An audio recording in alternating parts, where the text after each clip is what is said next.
disasters and emergencies happen.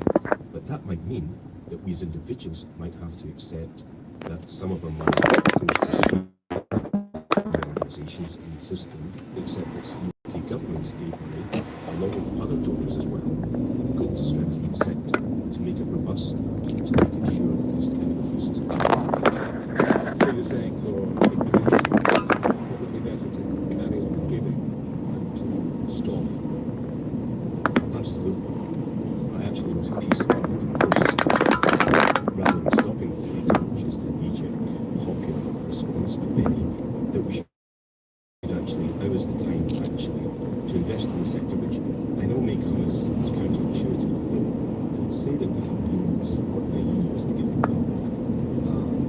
And the charities are looking to this as well. They make us believe that every pence and every pound or dollar is going to the bottom line, the front line.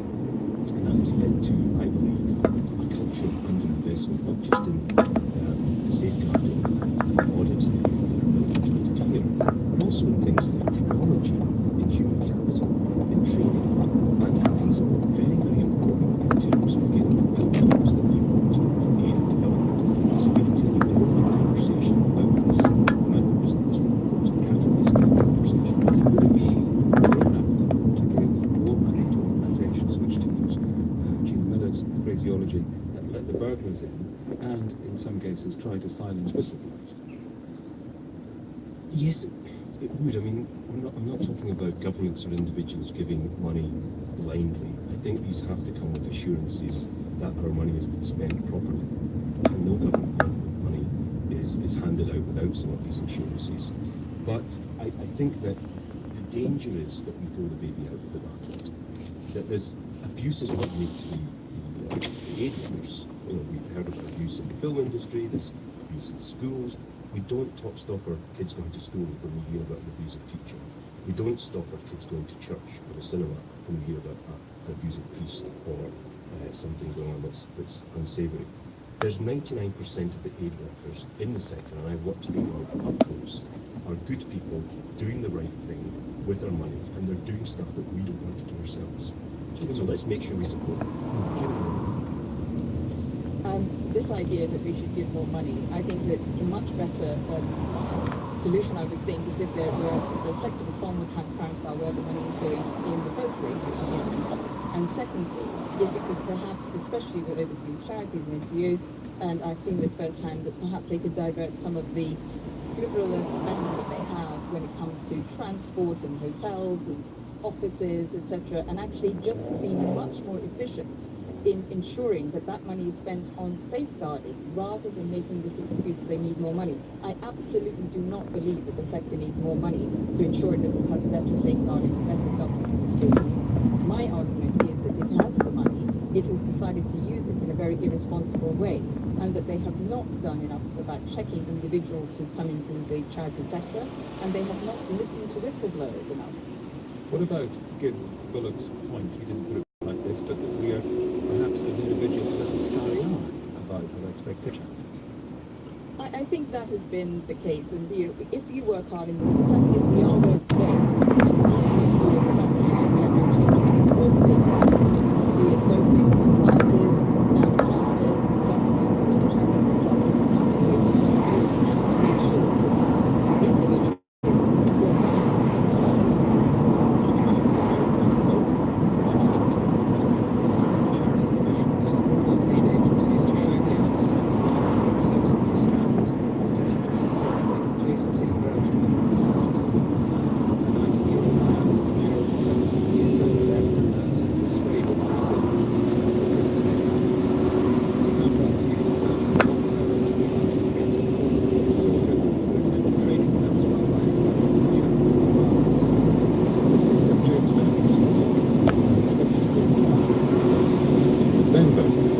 pleaded not guilty to a terror offence of receiving training in Iraq and Syria for purposes connected to the mission of preparation of terrorism.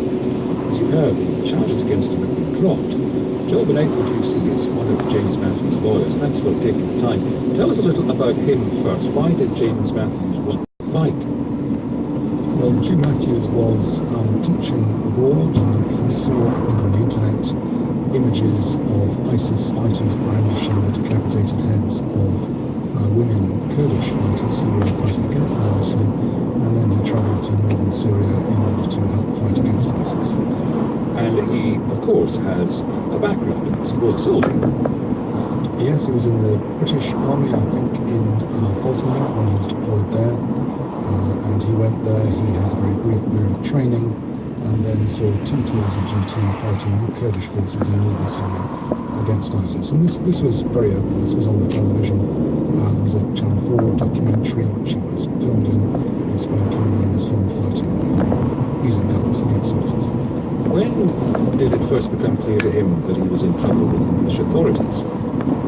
Well, it took a long time. He came back, he was stopped and interviewed under caution. He admitted freely what he'd done. Indeed, he'd been filmed doing just that. Then there was a 2-year wait, and he didn't know what was happening. And then he was notified as being prosecuted about 7 months ago. For the last 7 months, the legal processes have been carrying on. We had a trial date in early December. His case was listed today at the Old Bailey for his defence lawyers, the team of which I'm part, to try to persuade the judge it was profoundly unfair for technical legal reasons and he should stop the prosecution altogether. And then we were told very recently, in the last day or two, that they weren't going to argue the case, they were going to drop it, and a guilty verdict was entered as well. And just before we come to that important detail, the group that he was accused of helping was the YPG, Kurdish militia forces, fighting against Islamic State. What is the British government view of the YPG? Well, the British government's view, technically, was they weren't prescribed, they weren't listed as an organisation considered to be a terrorist organisation and an offence to support them. And more practically, the British government deployed the Royal Air Force to act as air cover for the groups that Jim Matthews was fighting with. So when his unit were bogged down by enemy fire, they could make a radio call, and the RAF and other Western Allied air forces would provide air cover, would help them fight against ISIS. So Jim Matthews was being prosecuted under terrorism legislation for openly helping a group which was being openly helped by the British Armed Forces. Yes, absolutely. How did that strike you? Well, I think it struck many legal observers who take an interest in this stuff as being very strange. I mean, there have been a number of people who had done exactly the same thing. They've been entirely open about it, they've been interviewed in the press, they've been filmed on documentaries. They'd come back, they'd been interviewed, they'd been totally upfront with the police. And they weren't prosecuted. Then suddenly, about 7 months ago, after a long, long wait, a 2-year wait, he was being prosecuted for fighting against ISIS. And the Attorney General has to consent to that sort of prosecution. The Attorney General, if also can publish the reason for taking that decision. In Jim Matthews' case, they didn't do so, so we don't know whether they decided to prosecute him. Just give me an idea of the last day or so as the change of heart became clear. Well, we had our date today at the Old Bailey this morning. We were due to attend for the defence to argue the judge should intervene because it was so unfair the prosecution shouldn't go ahead. His sentence all wrapped up in legal technicalities, but essentially because the way the law is being used is so unpredictable, it's not fair, it's not certain. And late last week we got an indication that things might be about to change, and yesterday we were officially notified that instead of arguing the prosecution should continue, which we were prepared and listed to do today, the prosecution would offer no evidence, which means the judge then very swiftly enters a not guilty verdict, and he was acquitted. Do you have any idea why there was suddenly no evidence? I have no more idea why they dropped it than I have why they chose to prosecute him in the first place. Again, an application I made today on Mr. Matthews' behalf, on Mr. Matthews' instructions, was for the Crown Prosecution Service to actually tell him why 2.5 years in he was so could being prosecuted, and they refused to do so. What about the suggestion that I've had that this is more to do with international politics, and because Turkey take a slightly different view of the YPG to the British government, and perhaps it was tied up with that? Well, I'm a humble lawyer, and this is above my pay grade, but it's a great secret that the Turkish government is fiercely opposed to all Kurdish groups, not just those in Turkey, but those in surrounding areas.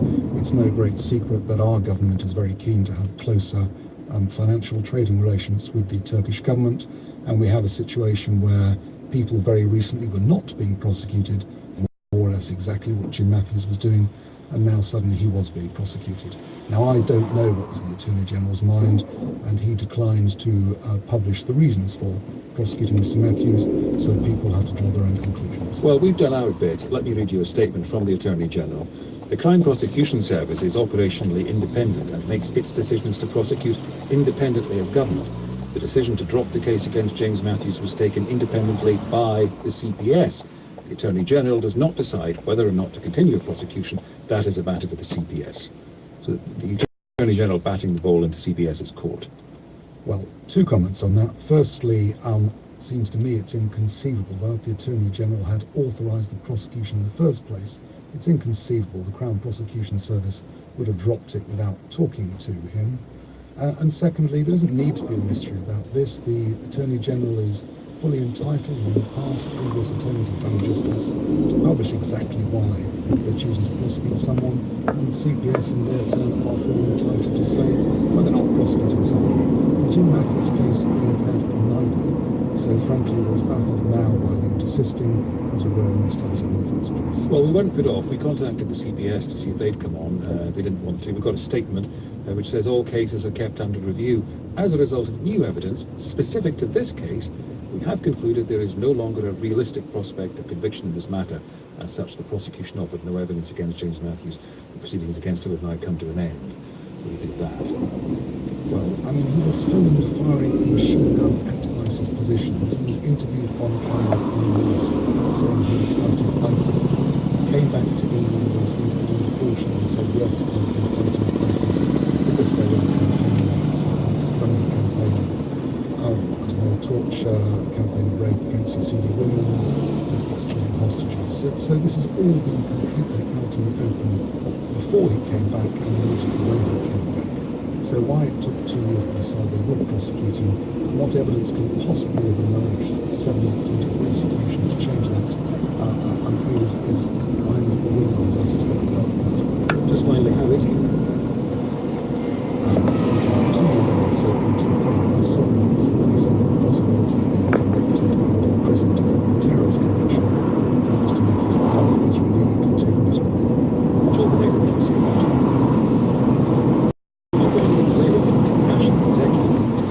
At a meeting talking about the party's Jewish critics. Pete Wilsman, who's a supporter of Jeremy Corbyn, suggested Jewish Trump fanatics were behind accusations of anti-Semitism in the party.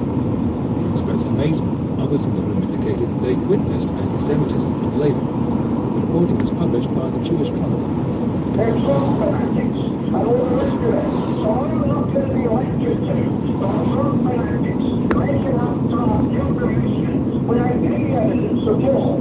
So I think we should ask the 70 rabbis, where is your evidence of severe and widespread anti-Semitism in this world?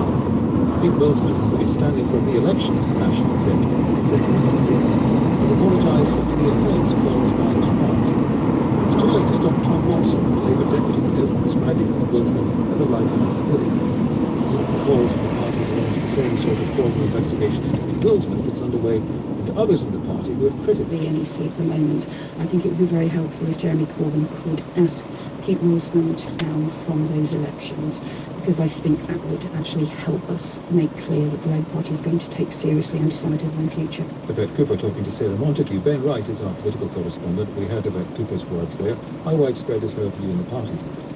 Well, let's start at the top. We wanted to speak to Jeremy Corbyn, of course, about this today, but he didn't want to speak to us. Instead, the Labour Party reissued a statement from last week insisting it was committed to eradicating anti-Semitism. So Labour has decided not to take any action against Peter Wilsman. The shadow cabinet is lying low as well. We've been texting members of the front bench all day. They might be on holiday, or they have just decided that they don't want to inflame this toxic row about anti-Semitism within the Labour Party any further.